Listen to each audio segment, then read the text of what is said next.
Hi Virgo, welcome to your May 2020 reading. Thanks for joining us. My name is Michelle. My name's Richard. Let's get started, Virgo. We have the card of Fertility for you for the month of May. It speaks of potential and a powerful creative energy or initiation energy. Now it could obviously mean a literal birth, so if you are trying to create new life, then this would be a good time to begin. For those of you who don't, of course, it could be a caution to be careful in that regard. A very fertile time for you at the moment, Virgo, or for the other person.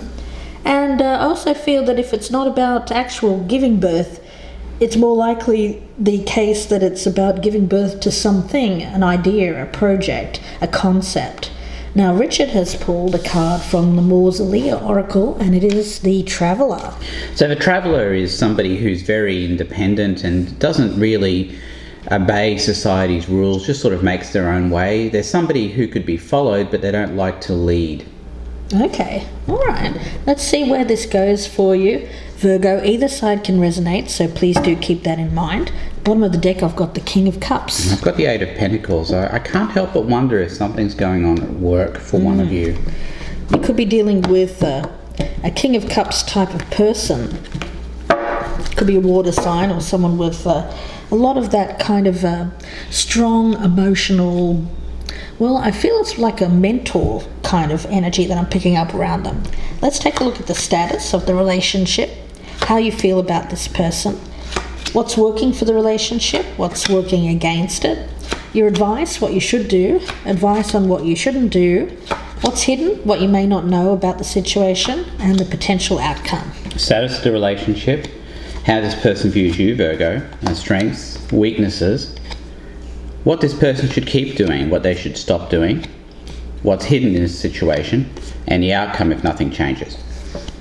Virgo, let's take a look.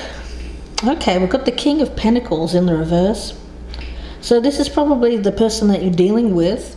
They may or may not be an earth sign. I wouldn't get too caught up with the sign. If your sign appears, then great, but if not, then consider it more of an attribute of the person. Now, Virgo, of course, this could resonate as your energy. But coming up in the reverse, it tells me that there's instability around this particular person, whether it's you or whether it's the individual that you're dealing with. So we'll see where that one goes. Or perhaps just a situation as well. As an unstable situation, yeah. Okay, looking over here, we have the Eight of Swords as the status of the relationship. Kind of goes pretty well with that King of Pentacles. I think that this is causing a good deal of stress, and the issue is that I think one of you may feel trapped in this situation, but I think it's a matter of feeling trapped, and I have this sense that it's not really a true trap. I think it's something that you can get out of. It's sort of more like a trap of your own making. Let's see what we've got for how you feel about this person. We've got the Chariot in reverse. So yes, I'm getting an energy around this of, I'm looking at these two cards and they're very similar, aren't they, with how they look. I'm just going to put this Chariot in right side up so you can see it. But you'll see both of these pictures, this male figure, I'm going to call it a male, but it doesn't have to be, is being pulled forward by some kind of beast or animal. In this case, of course, it's the two Sphinx. Now, the energy that I'm picking up around this is about curtailed travel. Feeling here of being stuck or being held back or restricted in some way. Again, with that Eight of Swords feeling. Yeah, because the Traveller card here is about restlessness, itchy feet, if you will. Someone who's got itchy feet but isn't able to travel because of something that's happened here, but we'll see what exactly that is. Well, we're reading at a time now when people are subject to these kinds of restrictions. They can't leave. They can't leave a place where they are, and go where they want to go. It could be a matter here of someone who wants to give birth to some kind of creative project, right, and is unable to make any kind of move towards that. Yeah, they're kind of stuck. Maybe it isn't a trap of their own making at all. It may or may not be. Yeah. So looking over here, the Ace of Wands. So we've got this we've got this sense here of passion, you know, just wanting to give birth, this fertility. Michelle's holding up that card there.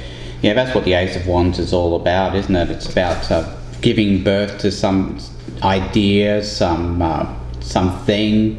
Can be something practical, can be something impractical as well. Or just straight passion. Yeah. Right, but somebody's feeling it. Somebody's feeling it. They feel restricted, though, don't they? So that it seems like they have the passion, but they don't have the means to satisfy it. Right.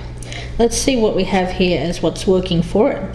The Six of Swords. Well, that's actual physical travel, isn't it? So this seems to be a situation where somebody feels like they're being pulled towards something that they want to manifest in their life. But in order to do that, I feel that there needs to be a physical, actual move or relocation. And there's not able to be one at the present time, probably because of most likely a combination of matters, world events, finances, whatever it could be. We do have the King of Pentacles in the reverse, which could suggest some financial issues as well. That's right. If somebody's lost a job or lost the means to actually come up with the money to travel. Right. Yeah, that's possible as well for some of you.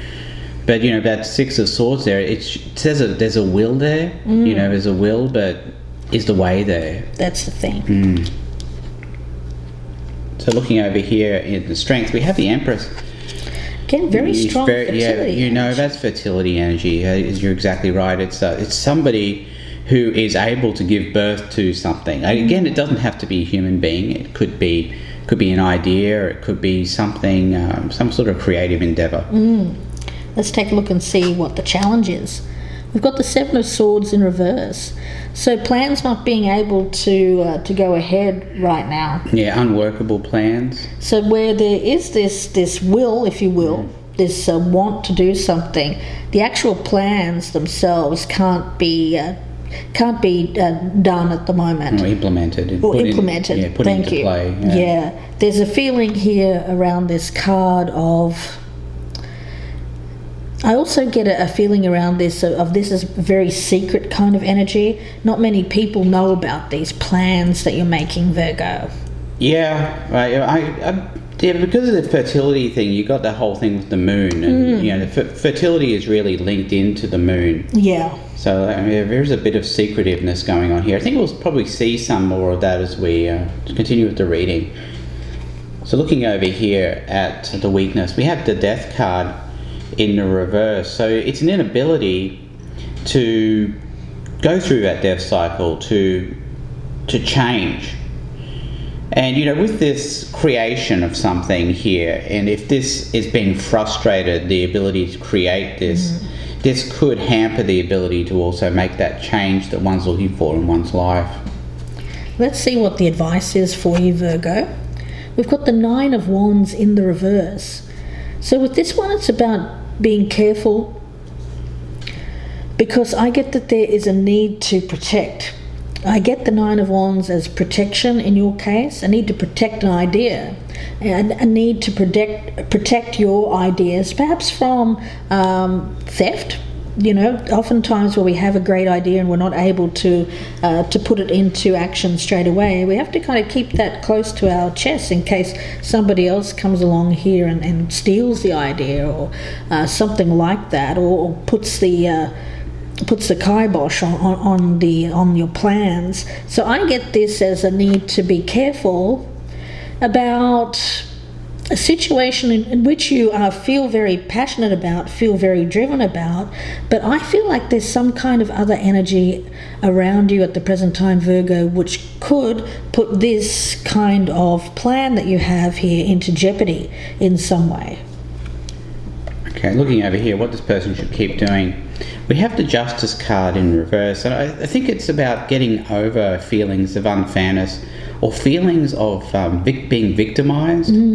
It's kind of like, I get guilt and self-blame. Yeah. And it's really not something that seems to be in this person's control. Yeah.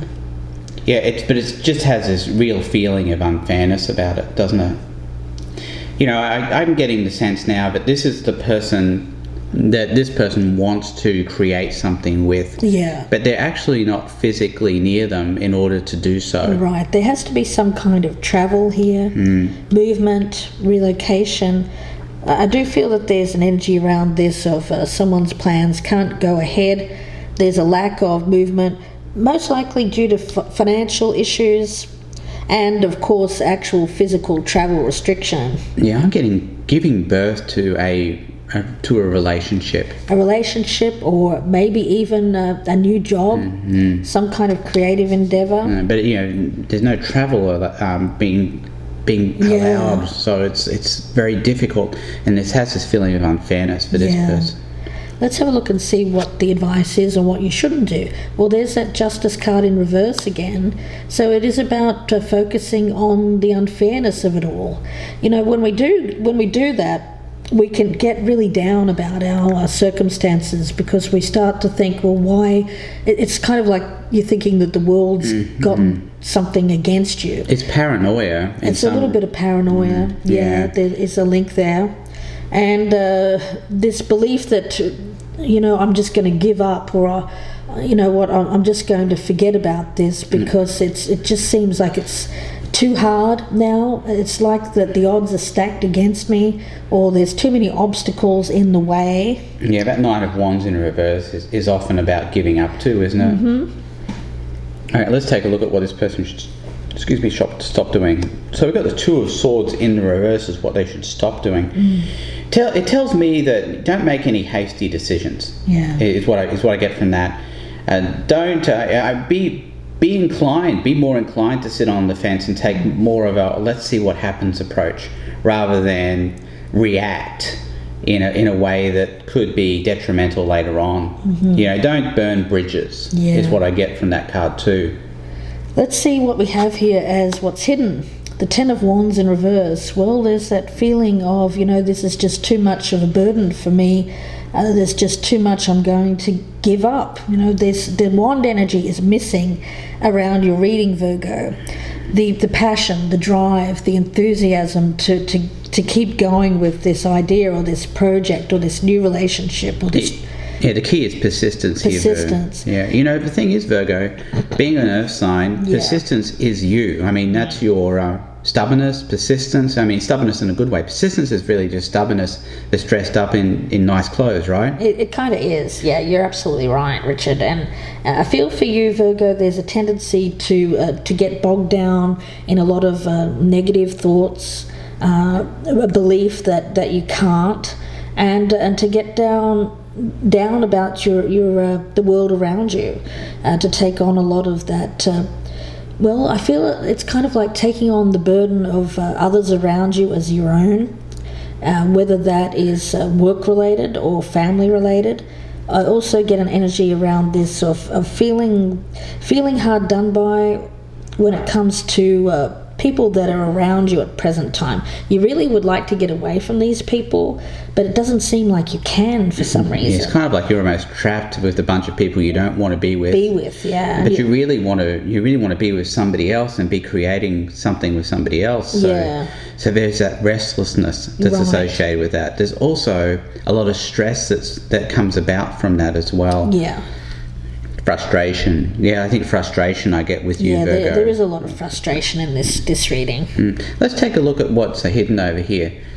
We have the Six of Pentacles, but it's in the reverse as to what's hidden. It's that feeling, I think, of not being able to give and receive in equal measure. It's this person is not with this other person, so there's none of that give and take that they want to have in order to make whatever it is a reality. There's a lot of taking, and there's a lot of giving by you, Virgo, but there doesn't seem to be reciprocity. Let's have a look at the outcome. We've got the Devil, which is all about feeling chained, feeling restricted. Unfortunately, what I'm getting around this, Virgo, is because you can't do what you really want to do and you feel restricted, there may be a tendency to do something here that makes this situation worse. I feel this is a cautionary tale, because oftentimes where we have this ideal We have our plan A, for instance. I'll call it plan A. We have plan A. And by life circumstance, by world events, by money, we can't do plan A. But we're really dissatisfied still with our current life. There's this tendency to go to a lower vibration energy of trying to fill up whatever is missing by not being able to go towards plan A. Yeah, so you do plan B. Plan B, which is not even a plan. I feel it's kind of more of a spontaneous energy. And there's a real danger of getting involved with something quite toxic here. And again, I'll put this out there with the devil, that if this is sexual in nature, it could lead to something that you don't want. So there's a real need to be careful about that as well. Yeah, you could be giving birth to something, but not what you want to give birth to. Not what you give. Yes, that's right. Yeah. And we're not talking about necessarily a human being here either. No. All right, let's take a look at the outcome. We do have the Three of Wands here. Why do I get the sense that this person may end up trying to come to you, Virgo, with the Three of Wands? So they end up taking the matter into their own hands and turning up on your doorstep. It could be that. Yeah, it could absolutely be that. Anyway, this will be clarified in part 2.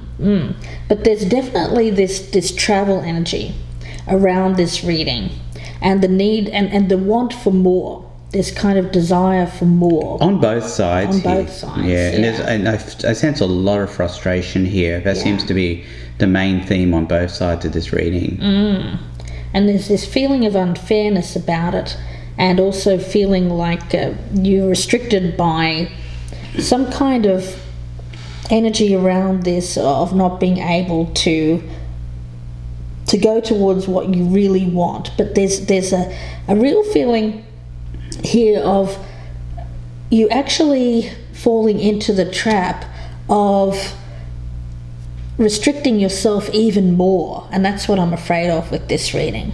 Whereas the circumstances around you will change, whatever you get involved here with this Devil card, Virgo, that has a tendency to really put an ending to whatever plan A is.